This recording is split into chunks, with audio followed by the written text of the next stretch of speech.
नमस्कार दोस्तों।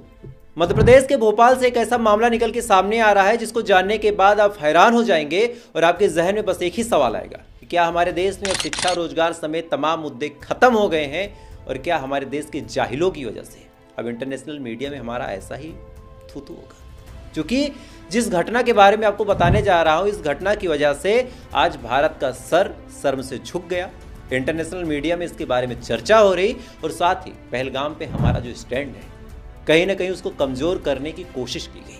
अब ऐसा क्यों कह रहा हूं, पहले आप पूरे मामले को समझिए, फिर उसकी गंभीरता को समझिए, फिर आप कमेंट में अपनी राय जरूर रखिएगा।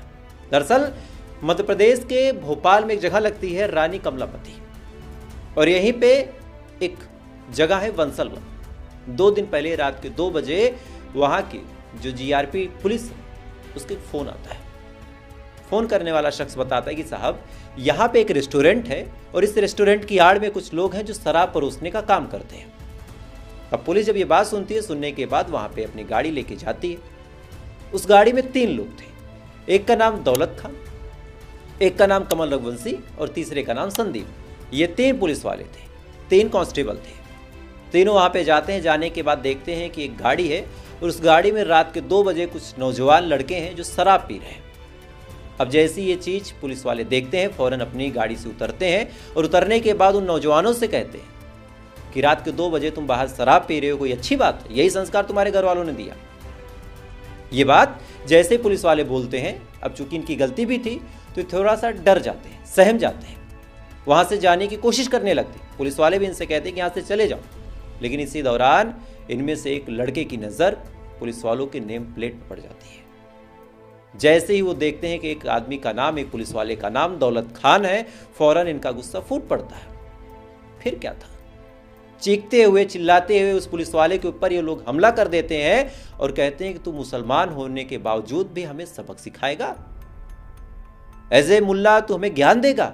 और वो तमाम चीजें जो आपको मैं स्टार्टिंग में भी सुना रहा था, अब भी आपको सुना देता हूं। शब्दों की मर्यादा है, कुछ जगहों पे बीप लगा दूंगा, लेकिन ज्यादातर चीजें कोशिश करूंगा कि आपको स्पष्ट तरीके से सुना दूं।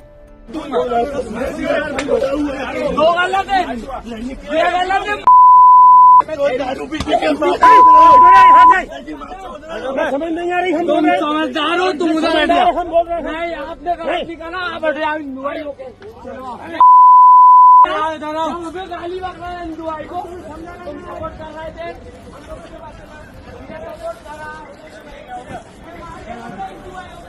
कौन मार रहा है? कौन मार रहा है? ये आम लड़के हैं, दारू पी के ड्यूटी नहीं। क्यों मार रहे हैं?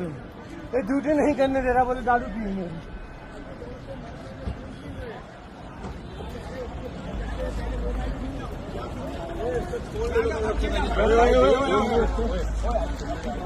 भाई मत बनाओ वीडियो, क्या करोगे वीडियो बना के? बंद करो यार। उस दौलत खान के ऊपर ये लोग यानी टोटल 3 लड़के बुरी तरीके से हमला करते हैं। हमला करने के बाद उसके साथ मारपिटाई करते हैं। आलम ऐसा था कि 2 पुलिस वाले छुड़ाने की कोशिश करते हैं। दौलत खान गाड़ी के अंदर भागता है, गेट बंद कर लेता है। उसके बाद भी शराब के नशे में चूर ये 3 लड़के मुसलमान होने के नाते उस पुलिस वाले को गाड़ी से खींच के बाहर निकालते हैं, उसकी वर्दी फाड़ देते हैं, थप्पड़ों से, लात से, घूसे से उसकी पिटाई करते हैं। पिटाई करने के बाद वो बेचारा भागने लगता है। भागते हुए भी ये लोग गाली देते हैं। वो अपनी स्पीड बढ़ाता है और तेजी के साथ आगे जाता है। इसी दौरान एक लड़का इन तीनों में से उसके पीछे पड़ जाता है, उसको पकड़ने की कोशिश करता है। यहां भी बात नहीं बनती, लोग उसको छुड़ाने लगते हैं। जो 2 पुलिस वाले थे, संदीप और कमल, ये भी कहने लगते हैं कि भाई साहब जाने दो, ये सब मत करो। तब क्या कहते हैं पता है? कि आप हिंदू हैं, आप हिंदू हैं, हिंदू होने के नाते हमारे साथ रहिए, हमारा सपोर्ट कीजिए, हम आपको कुछ नहीं कहेंगे। वो मुसलमान है, उसको मारने दीजिए। यानी पुलिस वालों में भी अभी डिवाइड कर दिया गया कि 2 लोग हिंदू हैं, एक मुसलमान है। तो जो हिंदू पुलिस वाले हैं वो हिंदुओं के साइड हो जाए, मुसलमान की मॉब लिंचिंग होने दें।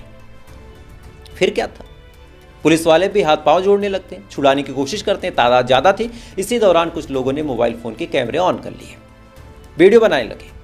अब जब वीडियो बनाने लगे तो वीडियो बनाने के दौरान एक आदमी की नज़र पड़ जाती है और उसके दिमाग में आइडिया आता है कि अगर ये मामला सोशल मीडिया पे वायरल हो गया तो हम नप सकते हैं। इसके बाद उसने कहा कि भाई वीडियो क्यों बना रहे हो, तुम्हें क्या मिल जाएगा वीडियो बना के? फिर क्या, वीडियो कैमरे को बंद करा दिया गया। 1-1.5 मिनट का टोटल ये वीडियो है, सोशल मीडिया पे बुरी तरीके से वायरल है। वायरल होने के बाद और जब वीडियो बंद हो गया उसके बाद क्या कुछ हुआ ज़्यादा जानकारी किसी के पास नहीं है, लेकिन ये बात आपको मैं क्यों बता रहा हूँ। एक पुलिस वाले की पिटाई हुई इसलिए, एक मुसलमान की पिटाई हुई इसलिए, या फिर इसमें कोई और बात है। देखिए, सबसे बड़ी बात यह है इस देश के कानून के ऊपर वार किया गया। 3 पुलिस वालों की ना कोई जाति होती ना कोई धर्म होता है। वो क्या करने गए थे? शराब रुकवाने गए थे। रात के 2 बजे जो लोग शराब पी रहे थे उनको ये कहने गए थे कि अपने घर चले जाओ। बदले में क्या मिला?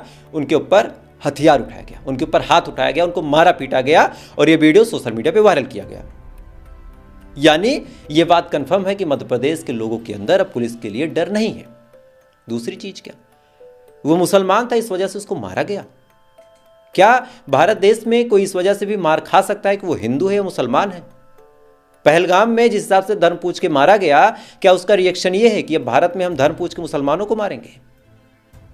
अब यहां पे कुछ उस टाइप के लोग आएंगे जो बड़े आक्रोशित होंगे, बड़े उग्र होंगे और मुझे कमेंट करेंगे कि भाई जो पहलगाम में हुआ था वो एक्शन था और ये तमाम चीजें उसका रिएक्शन है। आपने छोटे मोटे में तो रिएक्शन दे दिया, 3-4 जगह आपने रिएक्शन दिया। आपको मैं वो बता देता हूं।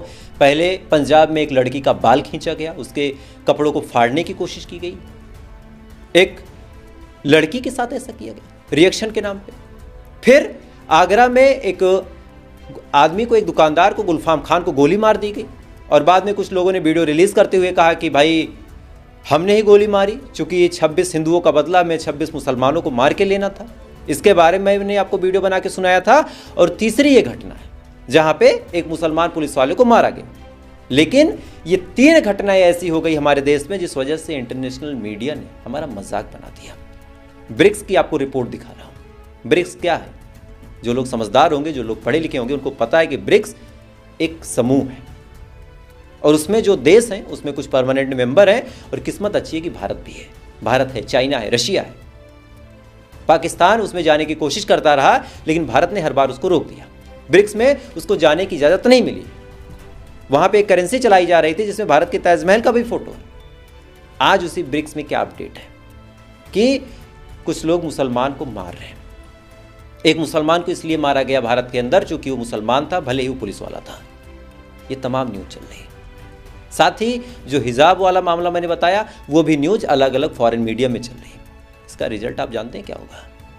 पाकिस्तान ये बात बड़े अच्छे से प्रूफ कर ले जाएगा कि भारत में मुसलमानों के ऊपर अत्याचार होता है। हमने न कभी अत्याचार किया, न हमने कभी हथियार उठाया। कुछ चुनिंदा मूर्खों के इस आवेश में उठाए गए कदम की वजह से आज पहलगाम पे हमारा स्टैंड कमजोर हो सकता है। आप इस चीज की गहराई को समझिए। जो मीडिया, फॉरेन मीडिया अब तक ये कह रही है कि जो गलत है हम उसके साथ खड़े हैं।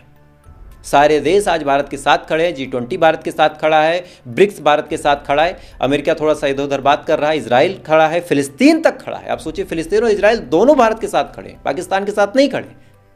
और अगर मीडिया में हम ऐसी तस्वीरों को, ऐसी खबरों को अपने माध्यम से भेजेंगे, क्या रिजल्ट होगा? कुछ लोग ये कहने पे आ जाएंगे कि यार भारत में यही तो होता है, भारत में मुसलमानों पे अत्याचार होता है, लड़कियों के कपड़े फाड़ दिए जाते हैं, पुलिस वालों तक को नहीं छोड़ा जाता मुसलमान होने के नाते, और तमाम 2-4 घटनाएं बता के पहलगाम को जस्टिफाई करने का काम पाकिस्तान कर लेगा। चूंकि हमारे अंदर का मामला है, सच्चाई क्या है हम सभी जानते हैं।